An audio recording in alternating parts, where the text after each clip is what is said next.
Okay, so hello everyone. My name is Valentina Parlatisi, and I'm the project director for the Georgia Rim Mental Health Alliance. We're a collaborative that aims to expand mental health services for refugee, immigrant, and migrant communities across Georgia. Today, we're presenting the fifth installment of our Cultural Humility webinar series. We created this series to promote conversation and inform our mental health professionals and staff. And it's important to understand that cultural humility is a kind of lifelong process of self-reflection. But a big step in this journey is a willingness to actively listen to and learn from each other's life experiences. And by being here today, you're all taking that really important step. Today, our country of focus is Ethiopia. We're going to begin with an introductory PowerPoint presentation to give us some context and background, and then we'll introduce our panelists. Next slide. So Ethiopia is a landlocked country in the Horn of Africa. It's bordered by Eritrea, Kenya, Somalia, Djibouti, South Sudan, and Sudan. It's the second most populous country in Africa with just over 123 million people. Its capital is Addis Ababa. And as one of the oldest nations in the world, Ethiopia has a fascinating and really rich history dating back to 980 BC.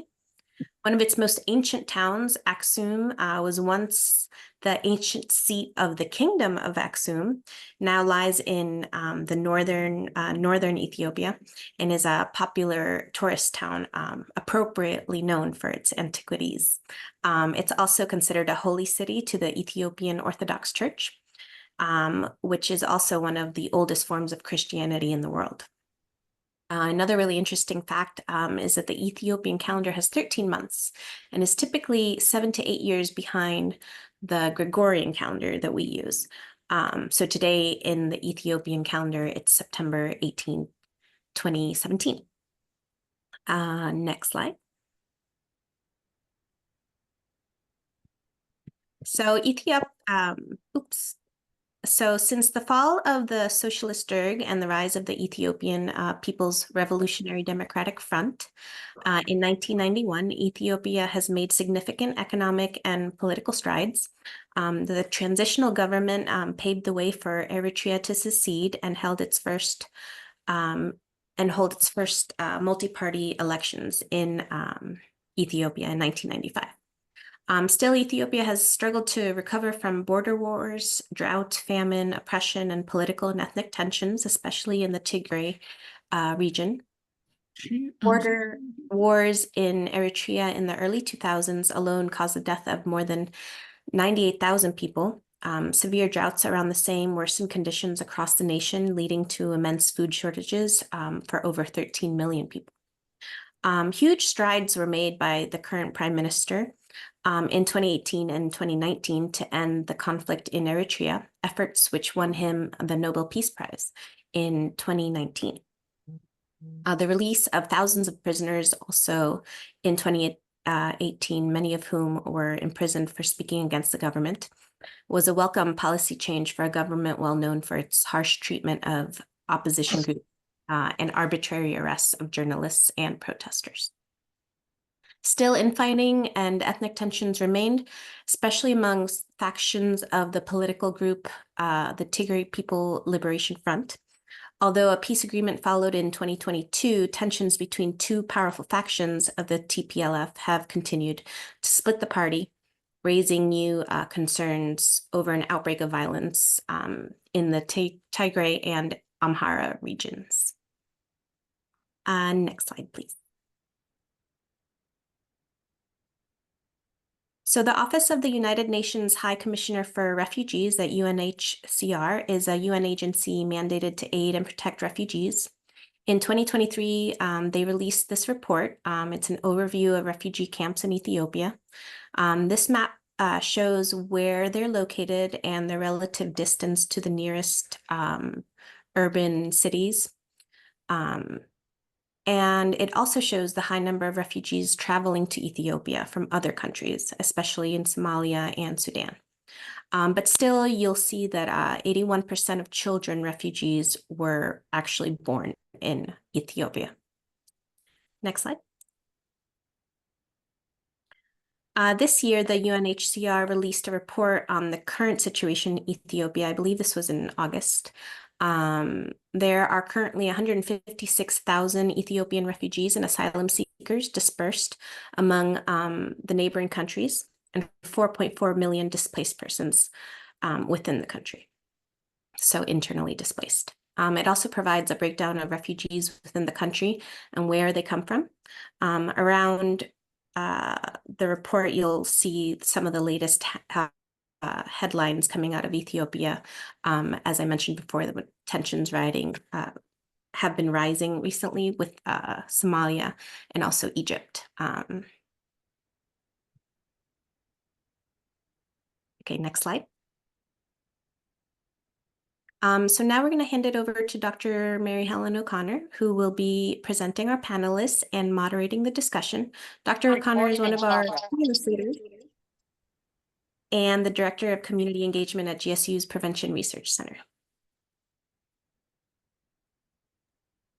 Hello, everyone. Thank you so much for joining us today during maybe your lunch break. My name is Mary Helen O'Connor. As Val said, Val, thanks for that great introduction to understanding a little bit more about the eastern part of Africa, where so many of our community members are from originally.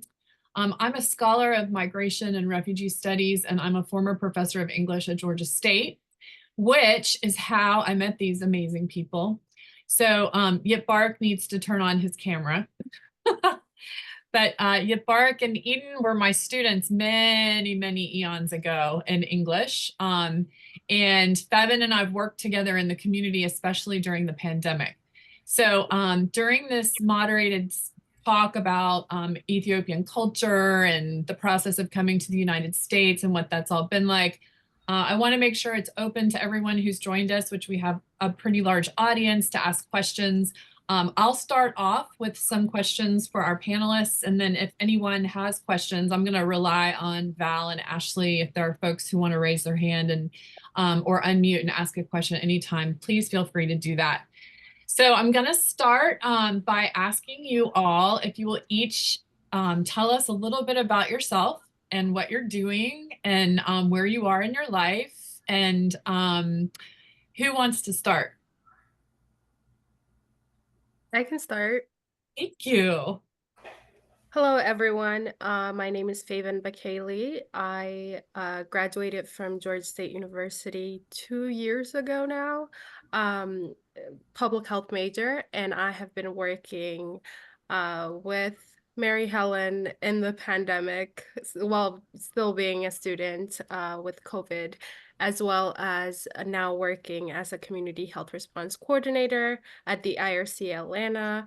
And I came here close to 15 years ago in 2009. I was around 10 years old. I came here through the diversity lottery with my family of 5. That's great. Thank you so much. And I may go back to the diversity lottery process, because I think it's important for people to understand the different pathways that people take so that they can come. So now I get to be a teacher and pick on my old students. So Yitbark, you're next. Okay. My name is Yitbark. I came in 2011, the same way as Faven. I came by myself. I stayed in around Atlanta area. That's how I ended up in Georgia Perimeter College. It used to be Georgia Perimeter College. I went there. That's where I met my professor, Mary Helen O'Connor. I transferred in 2015, in summer of 2015, to USC, and I graduated in mechanical engineering. And I joined the USC in California. Yeah, USC. Be clear, yeah. Because Yitbark won a very prestigious scholarship. He was a Jack Kent Cook scholar, and he got a full ride, and he went to the University of Southern California. It was a big change. Okay, now I'm sorry I interrupted you.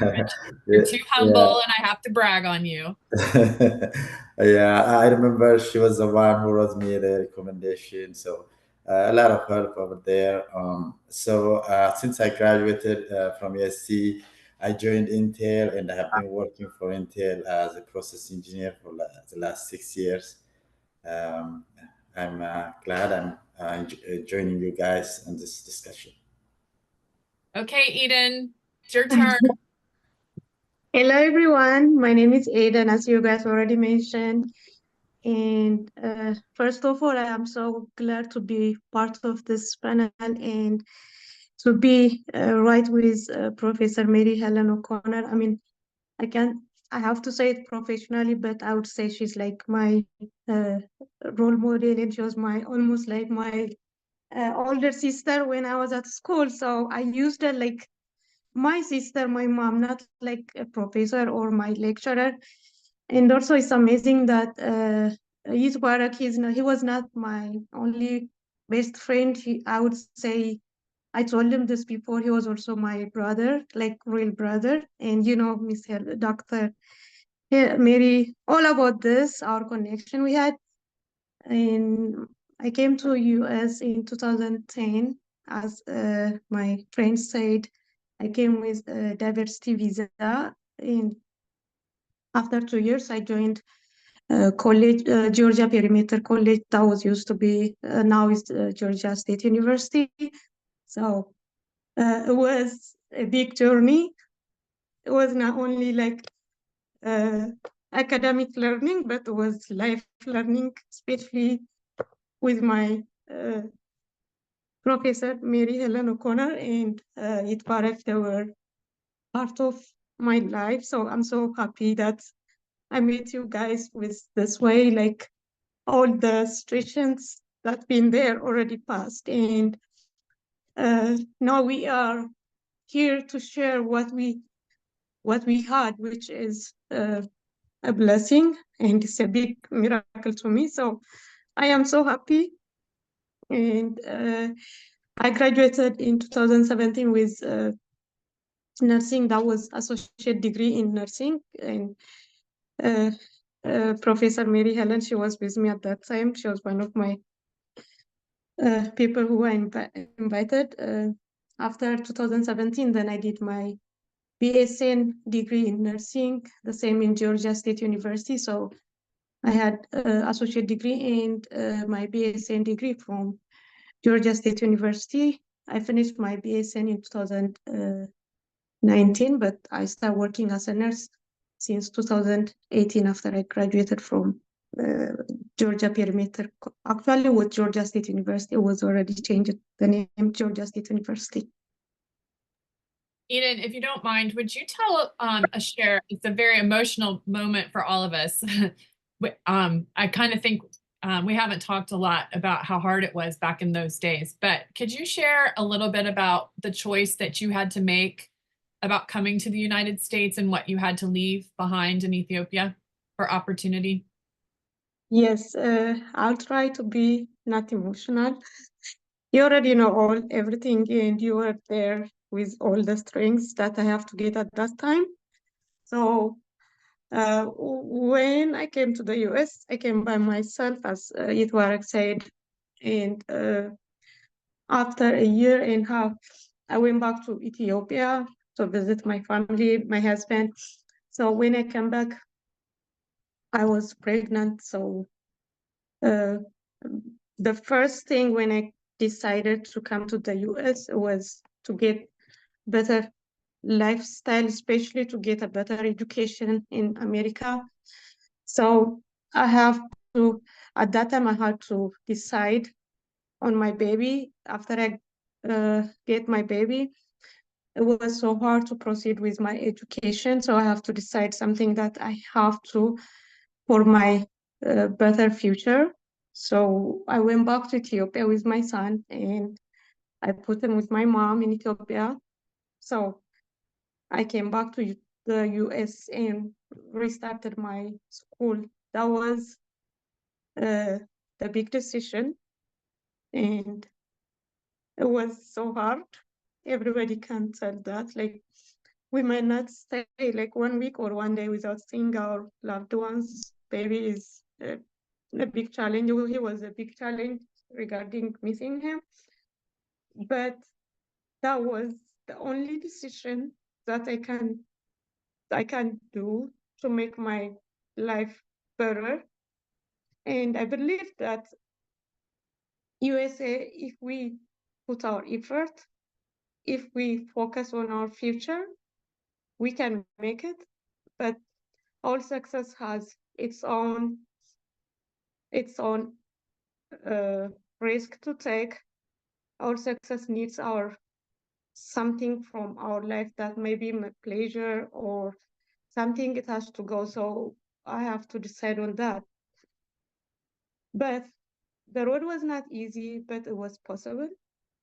I met Dr. Mary Helen O'Connor the first semester after I came back from Ethiopia after putting my son. So it was very challenging, but I don't know how she understood me. She's a mom at that time. Her sons were very small, I know them. And she was not only supporting me regarding education, but advising me not to give up, not to look back. I have to proceed. I have to finish my career and I have to graduate. So the beginning was just occupied with a good positive energy. So I made it through. And Yitwarak was next to me every time. We were like, some people, they say they're brother, sister. Some people, they say we are boyfriends, girlfriends. A lot of things being said, but he was my real brother. And Mary Helen she was really my big sister.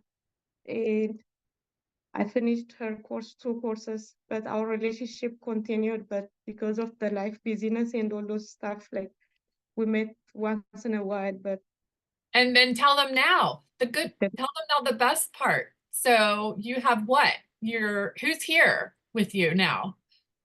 now I have 3 kids, my husband, and I'm in a good career, like what I love to do. I am a nurse now, very appreciated nurse, very hardworking nurse, and I have everything now. The seat I had with you is changed to the pleasure. So I always thank God for everything that passed, make me cry, but it was for good. Yeah, well, I thank God for you all too. So you bark. Okay, now we have to talk about you. So you left everything behind and came by yourself.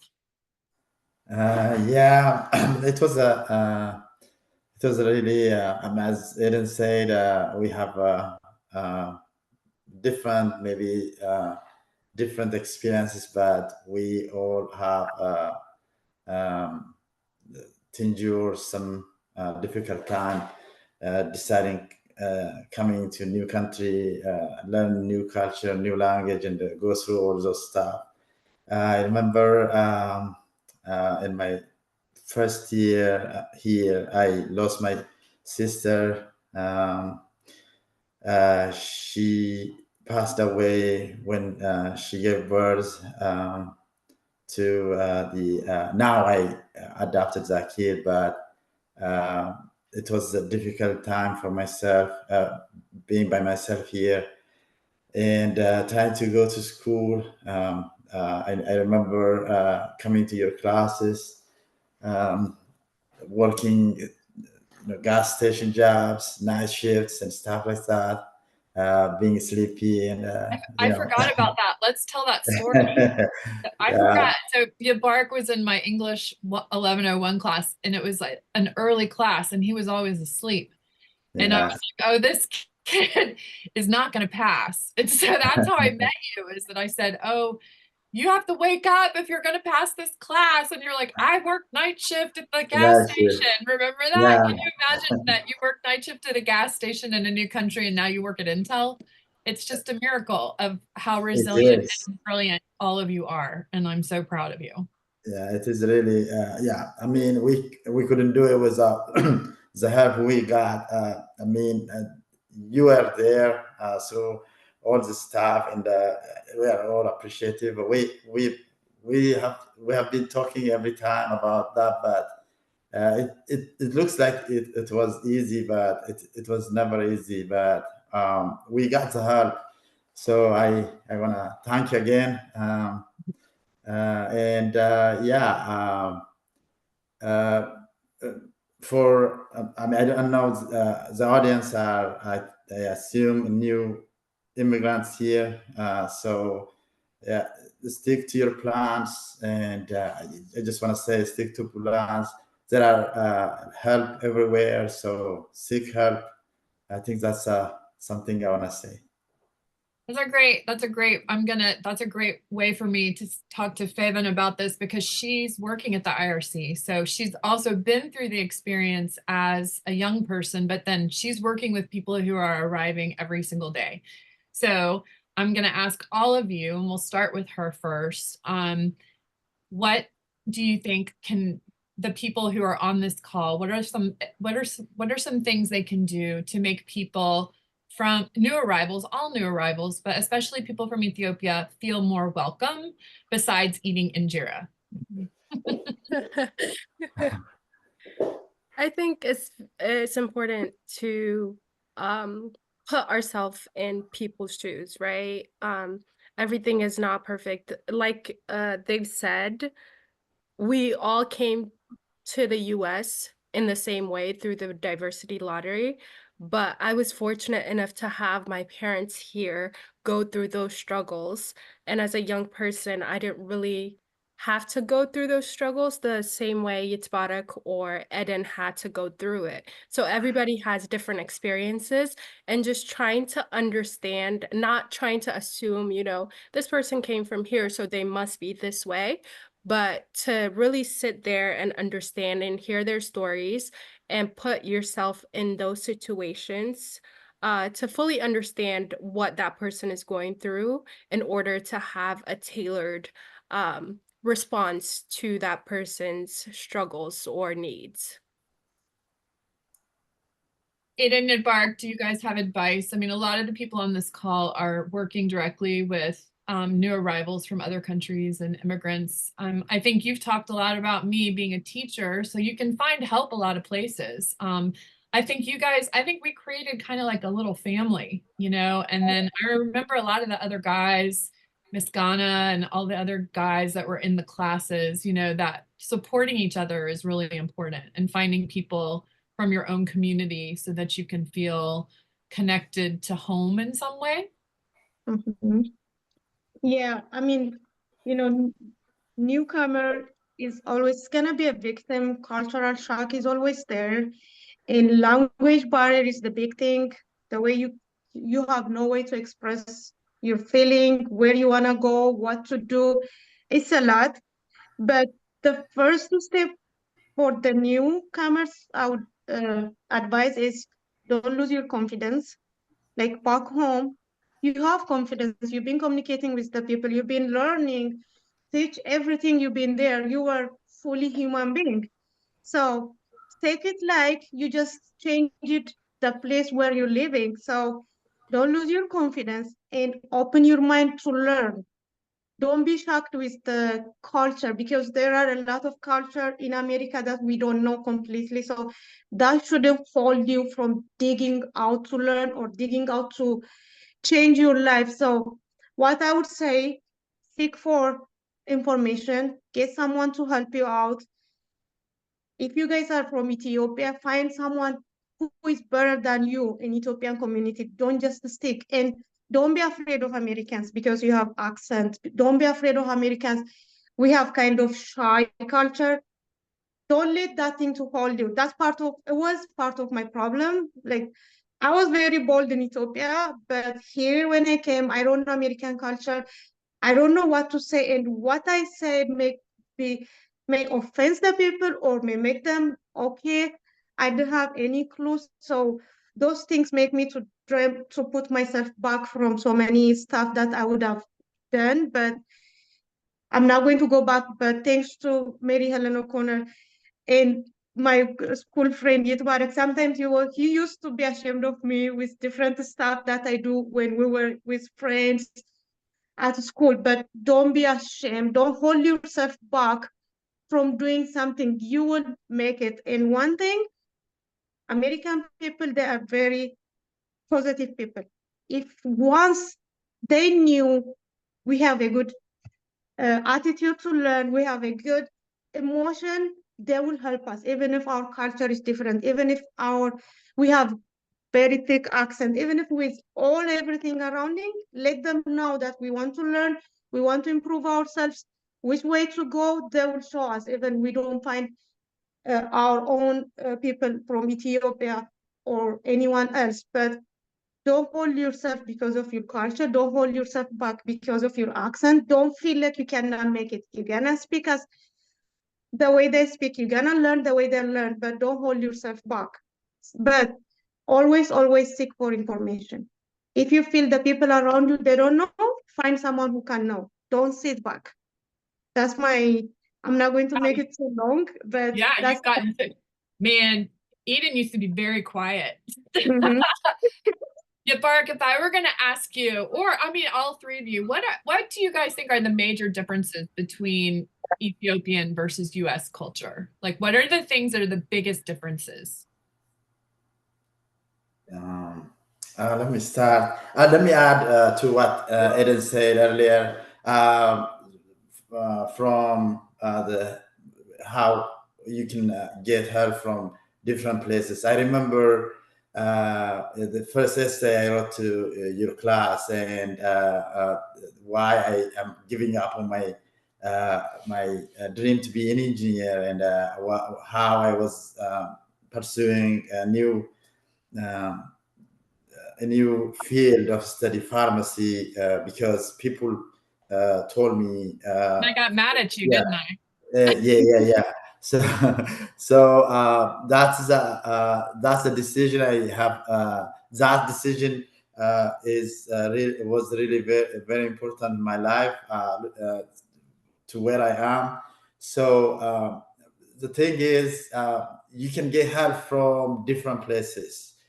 So stick to your plan, um, um, and try to be in a place where people can help you. Don't shy away from seeking help, um, and joining some clubs and communities. That is something I want to add to what Eden said. The culture difference, yeah, as Eden mentioned, it is a little bit different. It is a new language. People are open here more, and welcoming also. We are a little bit shy. We keep it to ourselves sometimes. So that is something I noticed,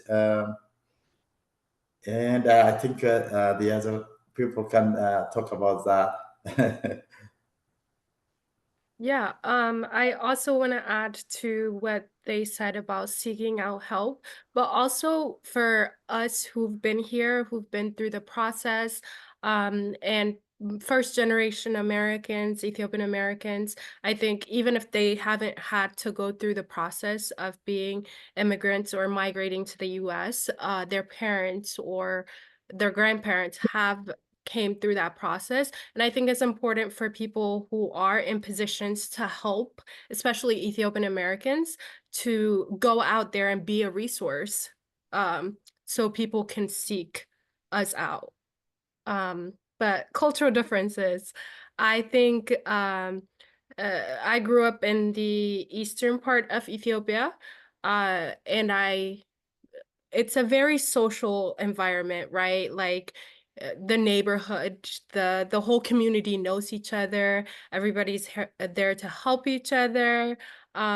People borrow injera from each other. Like it's very tight knit to coming to the US and being secluded almost from everything that you know, being so social to being antisocial almost and not having that interaction day to day. I think that would be the biggest difference, as well as religion wise. I think religion is a big thing in Ethiopia, whether that be Islam, Christianity, whether that's Protestantism, as well as Orthodoxy. I think everyone in their religion is very strict.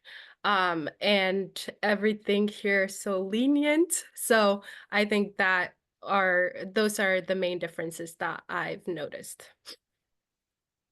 Okay.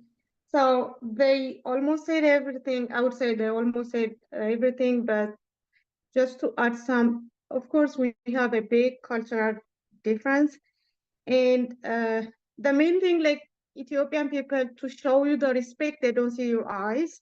That's in Ethiopia is mostly like disrespect. So that's still, I have some still, I have it that part like not seeing eye to eye. That means I really respect you, I really acknowledge you, all those stuff. But in America, not seeing the eye, that's like you are a liar, you are just stupid. So that was the big part. Even the newcomer, they're gonna show that a lot in American people. They will take it this guy's stupid. I probably I really don't think scared you then.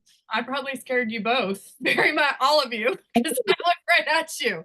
I never knew that. That's so amazing. What Yeah. else? But one day, if you remember, I went to your office and I told you that look, most people they think like I am stupid, but I'm not stupid. Most people they think like I'm dumb, and then you say, Eden, you are so smart. You here in college, and how come you think like you're stupid? And then I say, I don't know how I have to present myself for the people, but I don't think people know that I am smart. Then you say, just keep working, and then they will know your work. That makes you that will show that you are smart. Then I was keeping in mind whatever you tell me in like joking, laughing, or in like in a formal way. But that's one part we don't see eyes. If I respect you, I don't have to see eyes. But we all, Itwarik and I, we laughed a lot about those things. Sometimes when at school, like with different students, when I meet students, I go and hug them, just hug like this. And then he said, Aiden, please don't hug people. Here, you don't hug, just say hi, just be modern. I'm like, so all those stuff are like cultural clash. In our country, if you know someone, like if we are classmates, hey, how are you? Good to see you. Hey, good to see you, man. Good to see all those, like, it's different. And all this in your mind makes you to be shy, it makes you to be you are not doing the right thing, and then it makes you to ask what will make me fit for this culture. That's really mind processing thing. And then you will you will hold yourself from talking loudly because you never know what you are saying is it culturally sensitive for this country, you don't know. So all those stuff will affect you. But one thing I learned from being in America, be good, be positive. The people who didn't know you today, they will know you tomorrow. The people who didn't know your culture today, they will know your culture tomorrow. But positive thoughts, a good energy, good working habits, not to lie, not to try to be smart, all those things will make you to pass through, to go forward. So the cultural is there, but don't hold, because of the cultural difference, don't hold yourself back. And the way we approach people is different, as I said earlier. So every problem has a solution. So instead of holding yourself with your problem, like cultural shock is a problem, everything is a problem, especially when you are a beginner. Bill is a problem, you get to work, it's a problem, everything has its own problem, but everything has its own solution. The best solution, don't hold yourself. And the newcomers, if you guys have like YouTube access, internet access, learn about America. It's good to learn, like the smart people in America who are accepted in America. That's not like changing yourself. Like, I'm not saying like just go ahead and assimilate to American culture.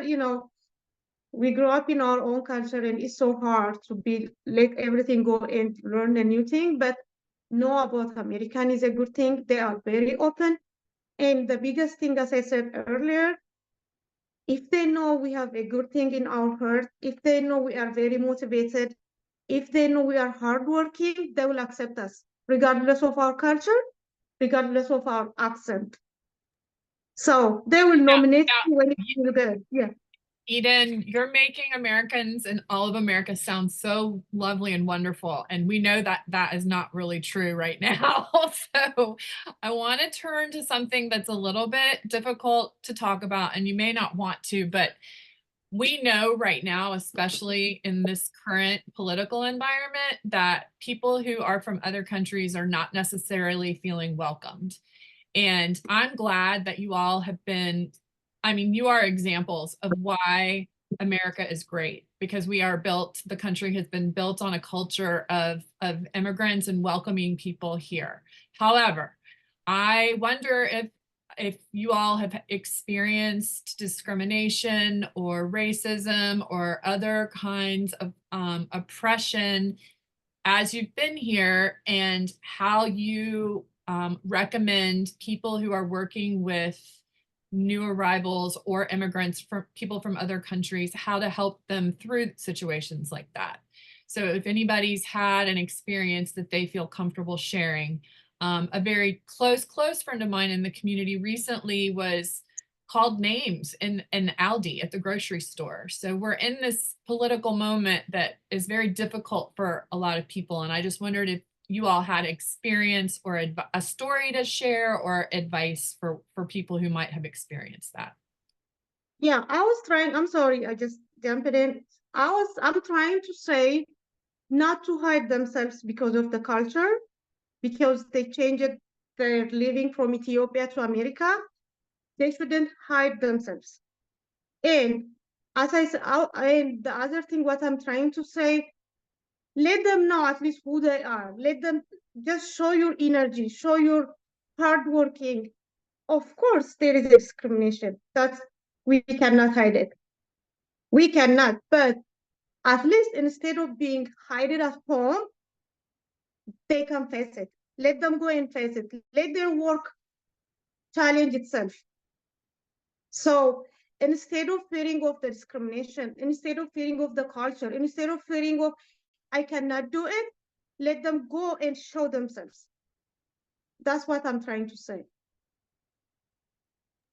You've shown us, no doubt. Thank you, but I mean, with my first experience, I didn't see any discrimination from you. If I had, because you were my first, that would be a problem, but I didn't face that part, the discrimination part. So I can say I am one of the lucky ones, but at work, in another environment, I'm gonna face it, but my work, my dedication, my positive energy is fighting for me. Yes, I can see that. It's very clear. It works. Thank you. Ivan, have you all experienced anything sharing? I can share a personal experience that I faced when I was at USC in Los Angeles. I remember it was in 2016 or 2017. I don't exactly remember the year because it has been a while. I lost my keys for my bike, and I was like holding my bike and trying to, take it home, get another key, unlock it. But somebody, I think, called on me, and cops came, and I was handcuffed in the campus. I remember I text you. I was a little bit shocked. They didn't ask anything. They just assumed I was stealing my own bike. So, I mean, being from Ethiopia, we have really high respect for authorities. We don't fight back to. We don't talk back to authorities. So there was nothing special to that experience, but I mean, the people who called the cops, I mean, they were there. They asked me, and I told them it was my bike, but they still called the cops, assuming I'm not a student there. I am just selling stuff, but I understand how people here feel going through some similar situations. But for us, who came from Ethiopia, we respect authorities. So so that would have turned in a different way, but because I was calm and respectful to the authorities, there was no harm over there. So I just want to share that part. Also, the every 4 year, as you know, things a little bit become a little bit out of how do I say?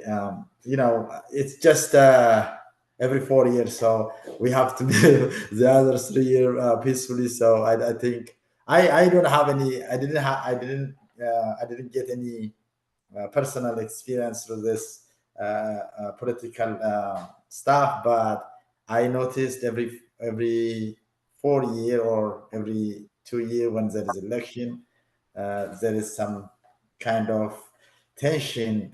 So we have to be uh, considerate to that also. I don't have big ones, but there's little microaggressions and backhanded compliments here and there saying, "Oh, your hair's so nice. Are you sure you're black?" Or "You're so pretty. How can you be African?" Those kind of things. And I'm shocked because I never saw myself or any other person that way. Like, you have to be a certain demographic to be a certain way or accepted. So I always try to, well, I do talk back. I have a dad who's very vocal about things that he doesn't agree with in his workplace. Both my parents have um had comments like, "Go back to Somalia, we're not Somalis," or "Go back here, you can't even speak English, you should." My dad got from his boss once, "Hey, you should be appreciative that you have a job. There's Americans here who can't even find jobs, but my father is a US citizen." So those kind of things, and my parents never shied away from talking back and saying, "Hey, I'm a US citizen. I worked and I showed my abilities to get here. And if there is another American that you speak of that deserves this job, then let them come and take this job, right? The same way I am in this position, they can come and get that job." So I think it's very important to be vocal, to stand firm in what you believe, regardless of whatever anybody thinks. You deserve to be in the position that you are because you've worked hard for it. Those are all extremely powerful stories, and I know they're very personal, and thank you for sharing them. I think it gives people a lot to think about in terms of what they say and how they think about other people. Our series is a part of a mental health program that is really important to us. So I wondered if we could talk briefly, and then if people have questions, they can raise their hand. I want to know from each of you how mental health is talked about, thought about, or considered in Ethiopian culture, so that we could help the people who are assisting Ethiopian patients with handling mental health issues. Okay. Silent. So that must mean it's we don't talk about it. They are the ones who work in Yeah, but you're Ethiopian, healthcare. so you have an opinion about it. So who wants to go? I could can go. start if you like. Yeah, go ahead.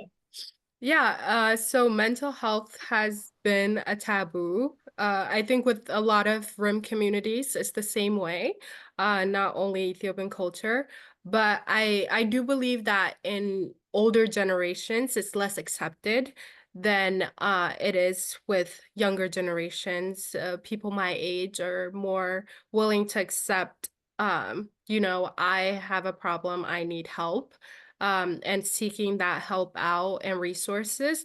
And I think it's because from a system wise in Ethiopia, mental health is not something you go seek help for. You go pray about it, right?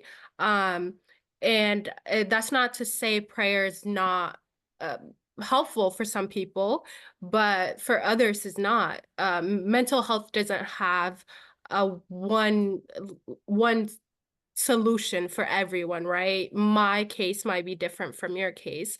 And just having to talk about that, and especially just to come from a culture of just talking about everything with everybody at all times, to coming to the US and almost being secluded from everyone and not having that opportunity, you know, to talk about your problems, even if it's with your neighbor or blah, blah, blah. I think that puts you in a situation where now you're left alone at home with your thoughts, right? And you don't know what to do with those thoughts because you never had to sit with your thought that way back home, because you talked about it. And if you do seek out help, it's gonna go back to, hey, you know, so-and-so's daughter had to seek mental health problems, um, mental health help for these issues. She must be crazy. And our culture is really dependent on name, right?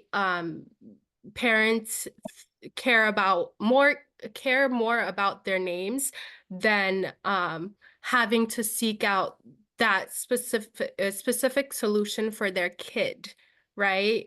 Hiding it, brushing it under the rug, acting like it doesn't happen. It didn't happen. So just look away. Because at the end of the day, it's going to come back to, you know, so-and-so's daughter. She has to get mental health help. She must be crazy. Her parents must be crazy. Those kind of things. So Great example. Very helpful. Yeah, to add on that, this is like a great work to have like mental health program in here. I'm so glad about that. But as Fabian said, like our culture is more, everything should be at home. If you are sad, you sad between your brother, sister, mommy, daddy, and that's it. Sometimes even you are sad, they may not know because you don't want to see their reaction, what they're gonna do, what they're gonna say. Are they going to make you happy or are they going to make you more down? So it depends even what you share with your parents. And like being stressed, being depressed, it never been popular in our country in Ethiopia, as far as I know. So when you come to the new country, that's gonna be the worst because you don't know nothing, you don't have neighbors, you don't, at least when you are in your country mentally depressed or stressed, at least you have someone to sit together. Even if you don't mention it, you might drink coffee, tea, you know, just to make yourself a little bit relaxed. But America's not like that. So having this mental health program will benefit a lot, and people will learn to open up their problem. They will learn to say it, and then it will help them to deal with it, and it will help them to how to solve this mental problem. And the other thing, it will give them a chance to speak to you guys, to speak to the professional ones. So that's very important thing, and they will get guidance how to go to different areas if they want to go to work or if they want to proceed with their education. That will help a lot. So I feel like it's very important program in our country. Depression and distress is not a disease or not something that you have to look someone else. As Fabian said, we pray. And maybe the belief works. After we pray, we feel like it's already gone. But especially those things when you are by yourself, it comes and go, it will affect your day-to-day life. So I would really appreciate the mental health program. I wish it can be delivered or it can be touch a lot of Ethiopian people who really needs help. If there is even any way that I can help, I would love to, because I know it will change people's life. I know that my colleague Ashley has a question for you all about how best for us to do that work, Eden.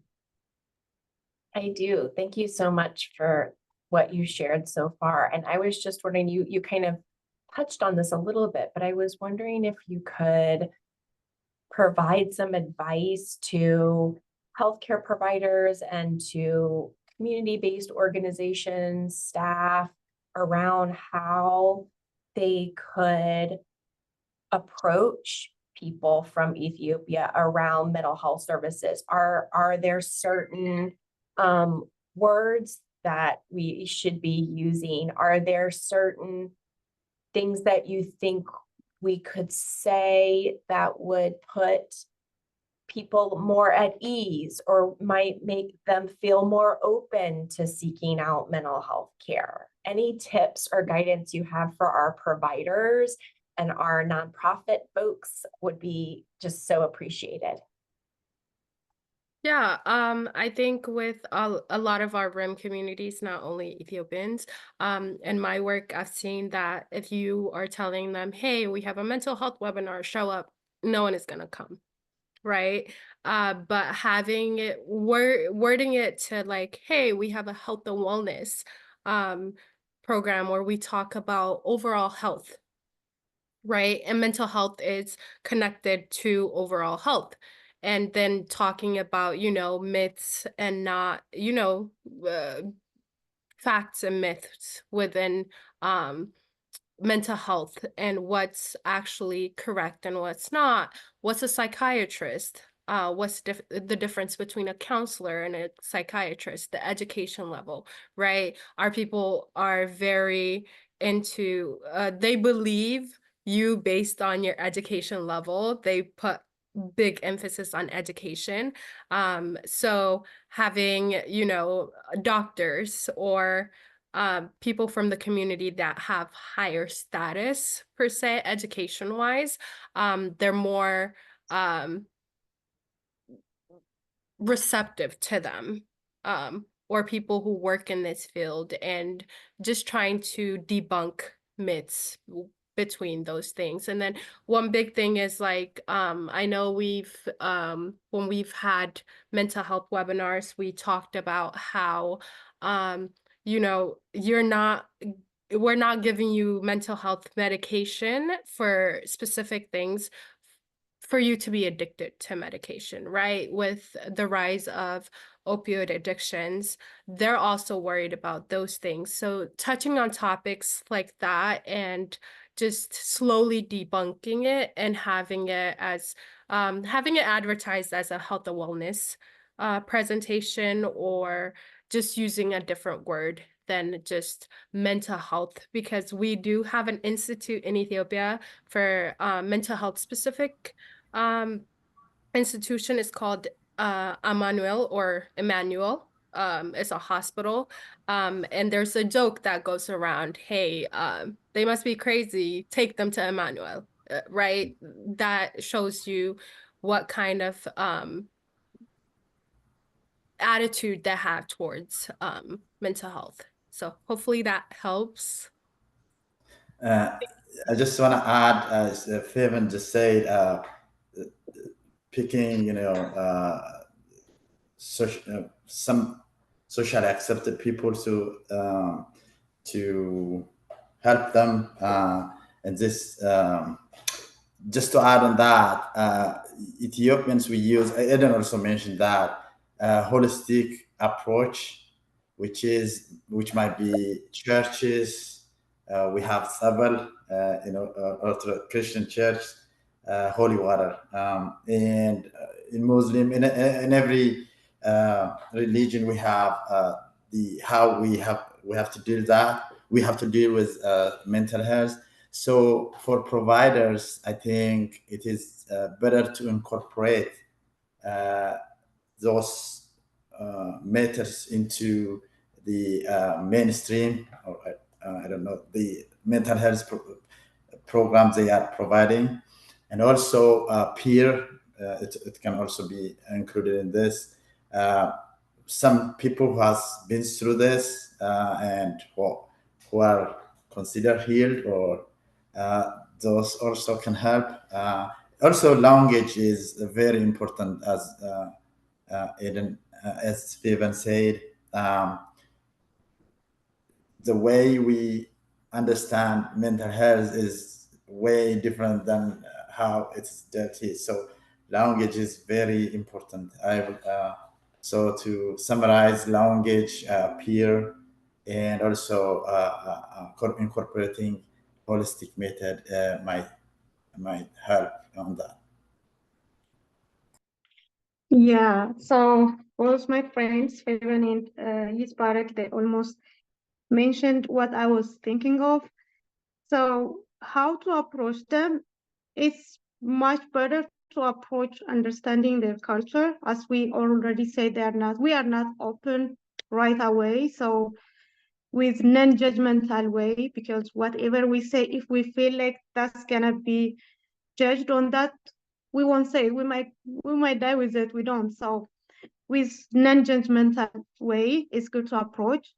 And the other way, uh, I think this is not something new, like the mental health was not new. So I would recommend with like different people who was with you guys and accomplished their dream by the help of just the mental health program, then they might say, oh, so someone was there and they got some help and they went through a lot of things and now here they are in a good position. So that will help to trust you guys, because our people will say they're gonna take all my secret and then they're gonna just let me go. I'm not going to do it. I will die. They don't. So be more uh, be more private. Things like don't expose what they said, even though uses, for example, this student said this on the stage, that was gonna shock them. They may not come back next day. So that's our cultural thing. So be more secretive, one thing, the approach, because our culture, everyone has culture. So our culture, because we are just specifically talking about Ethiopia, we more secretive, even if the thing is not that much. But if I said it to you, and if you make it public, I'm not going to say anything next day, because that's our culture. So we don't want to expose ourselves, especially the newcomers. They're gonna be on that way. So use the previous people who were with you guys and improved their life with mental health. That will help. And the other one, be culture sensitive, and they will trust you and they will open up more. And that will, I hope that will help more. And also, once they trust you, try to participate them. They will talk, they will be more open once they get their trust. Everyone likes to be appreciated, especially for us after we came from Ethiopia and someone appreciates us for doing something. It's a miracle, because doctor, you already said earlier, there are a lot of discriminations. So having your smile is a big thing from here, America, because we face a lot. I mean, at work, we know a lot of things. The same approach, the same effort you did, and someone will be appreciated for that, and someone not. We know that, and then we just keep forward. As I said, like the hard work will pay you off. So just try to approach them in culture sensitive way, and just have some exemplary people that you can show them that they will trust you and they will know this thing, oh, it's effective, it can work, so why not? I don't try, let me try. So be appreciate them, like wherever it comes from, instead of them feel like judged. So I think that will help more.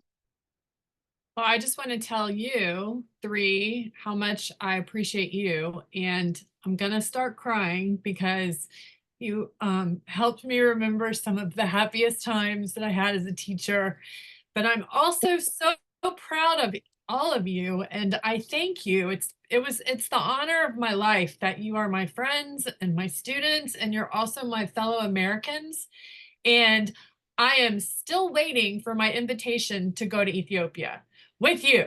So I cannot wait to go and meet your families and see the beautiful country I've heard so much about. I'm deeply, deeply honored and proud of you. And Febin, I haven't known you as long as Eden and Yitbark, but I will, because we're always going to stay in touch. And I just want to emphasize to all of the people who attended our webinar today that our country would not have the nurses and the engineers and the community health workers who make our country a better place if it weren't for you all and the incredible risk that you took coming to the United States to start your life over again.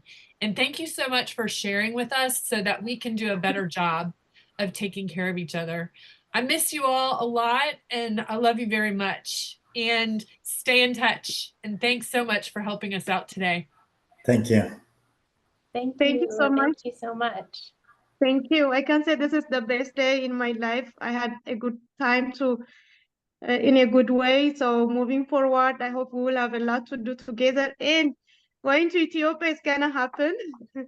I don't forget. I hope Yitwarek don't forget. So it's gonna happen, and then I hope we'll It work will a happen. lot together. Well, we're going to do another recording about